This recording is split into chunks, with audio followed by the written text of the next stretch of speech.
Hello, smarteiros! Aqui é a Teacher Gisele Bertelli com mais uma live da Smart English. Guys, antes do pessoal todo chegar, deixa eu lembrar vocês quando nós temos as lives, né? Nós temos as lives toda segunda-feira, às 20 horas, no Instagram, @smartenglish.onlineclasses. Então, espalhem para os amigos e apareçam nas lives, toda segunda-feira, sem falta. Uma dica para vocês também é sobre o e-book, né? O e-book, Yes, You Can Speak English. Esse e-book da Smart English é para ajudar vocês como destravar a fala, como melhorar na hora da conversação e não percam tempo. Vão lá na bio, tem lá um link, é só clicar e baixar, é gratuito. Então avisem os amigos, marquem lá na nossa página para que vocês possam baixar, tá bom? Faz um tempinho já que a gente não tá fazendo live sobre como tirar as dúvidas de inglês, sobre dicas de pronúncia, de gramática. E hoje vai ser a quarta parte de uma live que a gente já tem feito algumas vezes. Essa daqui vai ser a quarta, sobre dúvidas de inglês. Então você pergunta, a Smart English responde, né? Eu abri o canal para vocês fazerem as perguntas que vocês quiserem, recebi os direct e recebi também perguntas através do canal do YouTube. Então, se você não conhece a página da Smart English YouTube, é Smart English Aulas Online, tá bom? Lá vocês também podem deixar as dúvidas de vocês ou mandar via WhatsApp, via Instagram, e-mail. Tem várias formas aí de vocês tirarem as dúvidas de vocês. Então, hoje eu separei 5 perguntas bem legais que eu recebi esses dias dos smarteiros, né? Eu também abri a caixinha de diálogo lá nos stories e eu vou responder e aproveitar e explicar para vocês direitinho que cada um funciona, tá bom? Bom, vamos iniciar. A primeira pergunta que eu recebi esses dias no direct foi: Teacher, qual a diferença entre some e any? Some e any. Essa dúvida aí praticamente todos os alunos de inglês têm. Quando eu uso um, quando eu uso outro, o que significa, por que alguns, né, em algumas frases mudam o significado, então vou explicar direitinho para vocês um por um. Primeiro, some significa algum, alguma, alguns, algumas ou algo. É por isso que eu falo para os meus alunos que a gramática do inglês é muito mais fácil do que o português. Embora a pronúncia seja um pouquinho diferente pra gente, até porque você escreve de um jeito e você fala de outro, então causa um pouquinho de desconforto, de confusão. Tem algumas letrinhas, né, como TH, que a gente tem que colocar a língua aqui e assoprar, que não tá comum na nossa língua. A gramática, pelo contrário, é muito fácil. Você pode ver que a palavra some, uma palavrinha no inglês significa 4, 5 em português, né? Então, o português é muito mais complicadinho nesse sentido. O any, ele também vai significar algum quando estiver numa frase interrogativa, tá? Se for uma frase negativa, ele vai significar nenhum ou nenhuma. Bom, eu vou melhorar um pouquinho a explicação para vocês, vai ficar um pouco mais fácil. Vamos começar, então, com some. Some, você vai usar em frases afirmativas. Por exemplo, I bought some books. Então, repete, repeat at home, guys. Repete em casa comigo. I bought some books. Quer dizer o quê? Eu comprei, né? Que é o passado de buy. Eu comprei alguns livros. Então, eu estou afirmando. Então, eu uso some na afirmativa. Eu comprei alguns livros. Se eu quiser usar o some para uma pergunta, eu posso. Porém, quando eu estiver oferecendo alguma coisa para alguém, fazendo um convite. Por exemplo, for example, would you like some popcorn? Would you like some water? Então, você gostaria de um pouco de pipoca? Você gostaria de um pouco de água? Eu estou te perguntando, mas ao mesmo tempo, eu estou te oferecendo algo. Aí sim, quando está nessas condições, você pode usar o some em perguntas, tá? Na forma interrogativa.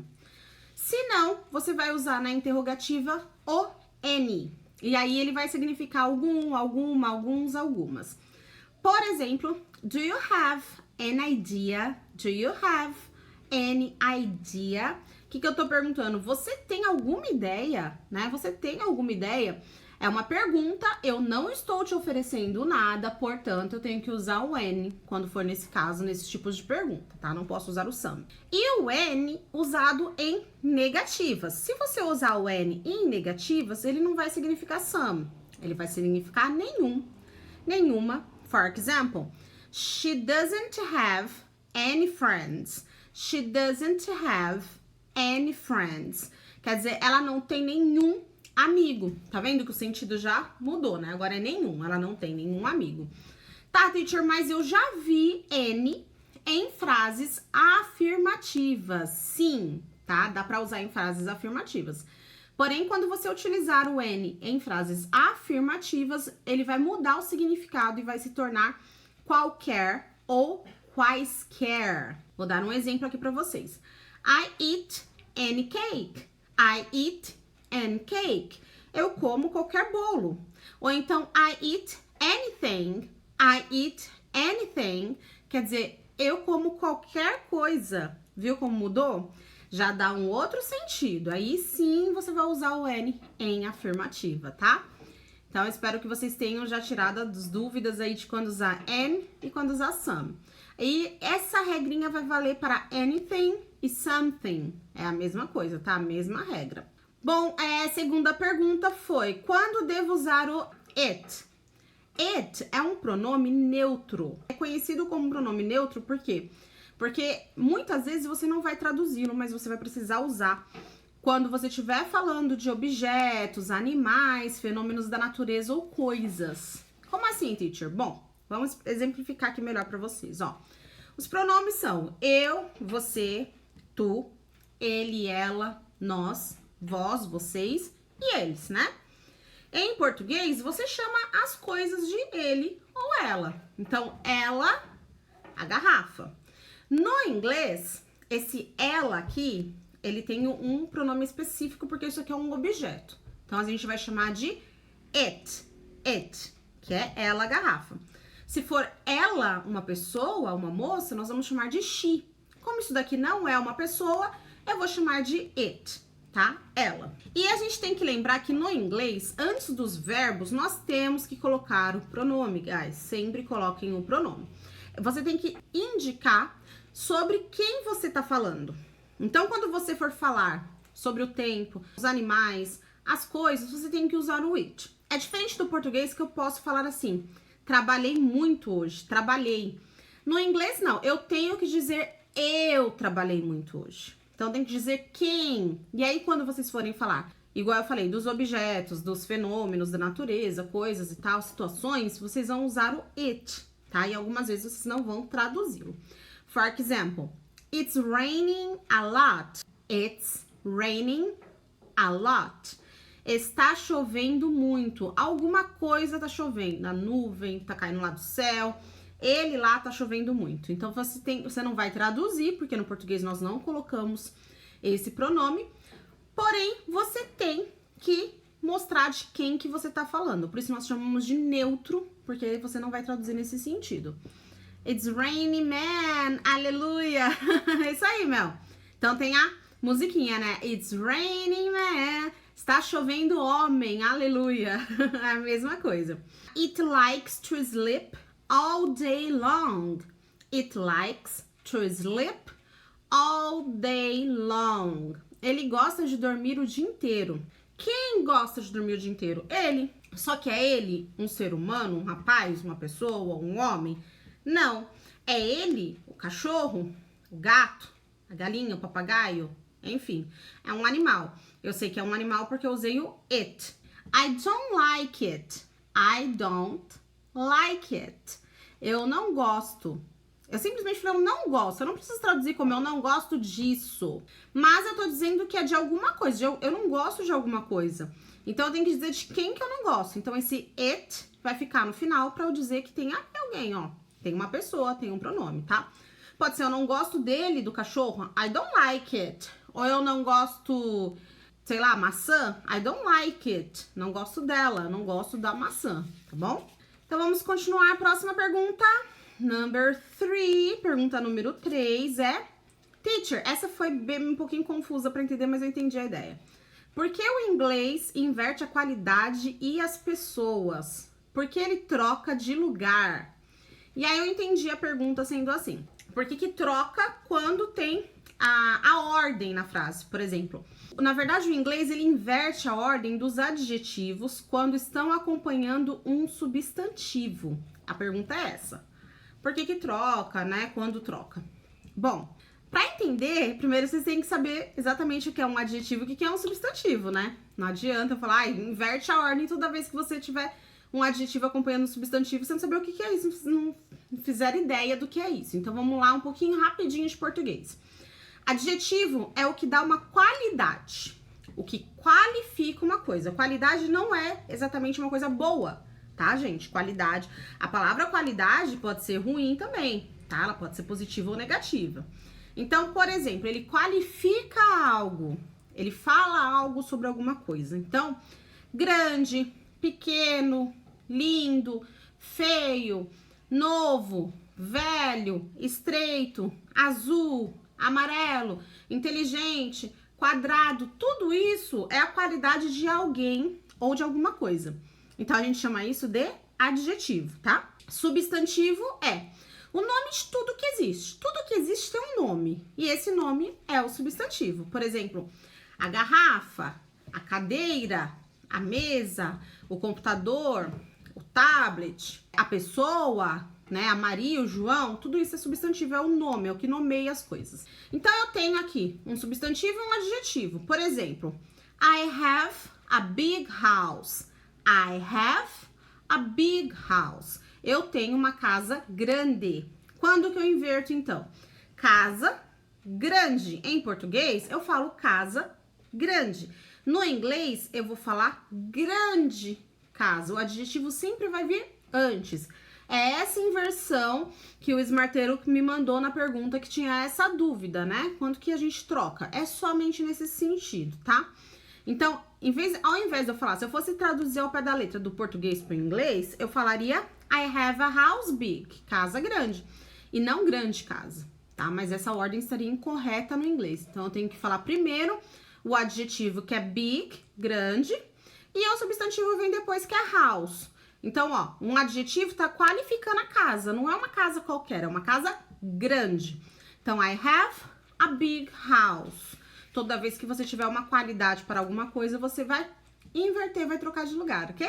Vamos para a pergunta number 4, question number 4, número 4. Não foi bem uma pergunta, foi um pedido. Teacher, ensina alguns phrasal verbs com look. Eu já falei aqui na live sobre os phrasal verbs, que quando a gente junta, né, duas palavrinhas lá, o verbo com mais uma palavrinha lá, ele ganha um novo significado, tá bom? Então, por exemplo, look seria olhar. Nesse caso, eu vou juntar com outra palavrinha e aí ele vai se tornar outra coisa. Então, ela me pediu aqui para que eu desse alguns exemplos. Eu escolhi 3 que eu achei que não eram tão conhecidos por vocês para apresentar aqui na live. Então, o primeiro é look into, que é investigar ou estudar a fundo. Investigar ou estudar a fundo. For example, we must look into the book. We must look into the book. Nós devemos investigar o livro, ou seja, nós devemos estudar a fundo o livro para descobrir alguma coisa, né? Próximo phrasal verb é look after. Look after, que significa cuidar ou tomar conta. For example, my friend asked me to look after her dog. My friend asked me to look after her dog. O que eu falei? A minha amiga me pediu para cuidar do cachorro dela. A minha amiga me pediu para tomar conta do cachorro dela, tá? E o terceiro que eu separei aqui para vocês é look up. Look up. Look up. Vocês podem grudar, fazer um linking sound. Look up. Significa procurar algo que está em uma lista, tá bom? Num conjunto. For example, procure no dicionário. Look up in the dictionary. Look up in the dictionary. E por último, número 5, number 5, me pediram também phrasal verbs, eu já fui nessa pegada aí dos phrasal verbs. Teacher, fala alguns phrasal verbs com put, please. Put é o verbo colocar, né, pôr.